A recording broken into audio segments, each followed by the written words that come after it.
મગનું શાક એવું નામ સાંભળતા જ ઘરમાં દરેકના મોઢા બગડી જતા હોય છે, પણ એક સિક્રેટ સામગ્રી ઉમેરી આ લસણિયા મગ બનાવશો તો બાળકો પણ માંગીને ખાશે એટલું ટેસ્ટી આ શાક બને છે. ખરેખર રોટલીઓ પણ ઓછી પડી જાય એવું 10થી 12 જ મિનિટમાં આ શાક તૈયાર થઈ જાય છે. તો ચાલો બનાવવાનું શરૂ કરીએ. તો સૌથી પહેલાં એક કુકરમાં આપણે પોણો કપ જેટલા લીલા મગ લઈ લઈશું અને આ મગને સરસ મસળીને આપણે ધોઈ લેવાના છે. અહીં જે અમે મગ લીધા છે એ પાવડરવાળા છે, એટલે આ જ રીતના 3થી 4 વખત પાણી બદલીને સરસ આ મગને હું ધોઈ લઈશ.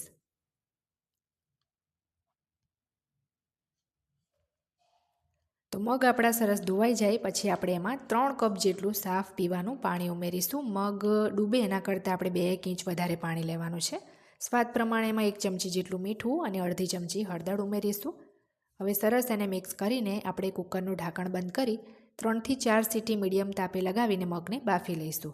ત્યાં સુધીમાં બીજા ગેસ પર આપણે આગળની તૈયારી કરીશું. તો એના માટે એક કડાઈમાં આપણે 3 ટેબલ સ્પૂન જેટલું તેલ લેવાનું છે. તેલ ગરમ થતાં જ એમાં 1 ચમચી જેટલી રાઈ, 5 ચમચી જીરું અને 5 ચમચી હિંગ ઉમેરીશું. હવે એમાં આપણે એક મીડિયમ સાઇઝની ડુંગળી ઝીણી સમારીને ઉમેરી દઈશું અને બસ થોડી સોફ્ટ થાય ત્યાં સુધી 2 મિનિટ ડુંગળીને સાતળવાની છે. 2 મિનિટ પછી તમે જોઈ શકો છો ડુંગળી સરસ સોફ્ટ થઈ ગઈ છે. આપણે એને બહુ લાલ નથી કરવાની. હવે એમાં આપણે 1 ટેબલ સ્પૂન તાજા વાટેલા આદુ લસણ મરચાં ઉમેરીશું અને જે સિક્રેટ સામગ્રી છે એ છે લસણની તીખી ચટણી. તો 2 ટેબલ સ્પૂન જેટલી અહીંયા હું તીખી લસણની ચટણી ઉમેરું છું. અત્યારે શિયાળામાં લસણની ચટણી જેટલી વધારે ખાઓ એટલું સારું. તો 1 ચમચી એમાં કાશ્મીરી મરચું, 1 ચમચી ધાણા જીરું અને 1 ચમચી મેં કિચન કિંગ મસાલો ઉમેર્યો છે. હવે બધા જ મસાલા 1 મિનિટ આપણે ચડવા દેવાના છે. એકાદ મિનિટ મસાલા ચડે પછી એમાં 1 મોટી ચમચી આપણે બેસન ઉમેરીશું અને સરસ મિક્સ કરી બેસનને પણ 1 મિનિટ આપણે ચડવા દેવાનો છે. ત્યાર પછી એની અંદર આપણે 3થી 4 ચમચી મીડિયમ ખાટું હોય એવું દહીં ઉમેરવાનું છે અને સરસ તેલ છૂટું પડે ત્યાં સુધી મસાલાને ચડવા દઈશું. તો મસાલા આપણા સરસ ચડી જાય ત્યાર પછી એમાં એક મીડિયમ સાઇઝનું આપણે ટામેટું ઝીણું સમારીને ઉમેર્યું છે અને સ્વાદ પ્રમાણે મીઠું ઉમેર્યું છે થોડું, જેથી ટામેટાં જલ્દી ચડી જાય. હવે સરસ મિક્સ કરી આપણે એમાં થોડું 1/2 કપ જેટલું પાણી ઉમેરીશું. મીઠું બસ આપણે અહીંયા ટામેટાના જ ભાગનું ઉમેર્યું છે, કારણ કે મગ બાફતી વખતે પણ ઉમેર્યું હતું. તો સરસ મિક્સ કરી 2થી 3 મિનિટ આપણે ટામેટાને ઢાંકીને ચડવા દેવાનું છે. આ શાકમાં આપણે બેસન, લસણની ચટણી, દહીં ઉમેર્યું છે, એટલે બહુ જ સરસ રસાવાળા મગ તૈયાર થાય છે. તો બીજી બાજુ 3-4 સીટી મારીને મગને પણ સરસ મેં બાફી લીધા છે અને તમે જુઓ મગ એકદમ રગડો થઈ જાય એવા પણ નથી બાફ્યા અને એકદમ કાચા પણ નથી રહ્યા. તો 2-3 મિનિટ પછી આપણા ટામેટાં પણ સરસ ચડી ગયા છે.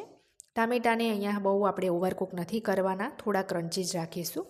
હવે એની અંદર આપણે પાણી સાથે જ બાફેલા મગ ઉમેરી દઈશું. મગનો દાણો પણ તમે જુઓ સરસ આખો દેખાય છે, નથી રગડો કર્યા કે નથી એકદમ કાચા રહેવા દીધા, એ રીતના મગ બાફવાના છે. હવે સરસ મિક્સ કરી 3-4 મિનિટ આપણે મગને ઉકળવા દઈશું. તો અહીં ટામેટાં અને દહીંની જે ખટાશ છે એને બેલેન્સ કરવા 1 ચમચી એમાં હું ગોળ પણ ઉમેરું છું અને 3થી 4 મિનિટ આપણે આ મગને થવા દઈશું. હવે આપણે એને ખુલ્લું રાખીને જ ચડવા દેવાનું છે, ઢાંકવાની જરૂર નથી. તો 3-4 મિનિટ પછી અહીં આપણું મગનું શાક તૈયાર થઈ ગયું છે. તો છેલ્લે હવે ગેસ બંધ કરી તેમાં થોડા લીલા ધાણા ઉમેરી દઈશું. ઘરમાં જો કોઈ મગનું શાક ખાવાનું પસંદ ના કરતા હોય તો એકવાર મારી રીતે ચોક્કસથી આ શાક બનાવી જોજો. તમે આંગળા ચાટતા રહી જશો, એટલું ટેસ્ટી આ શાક બનશે.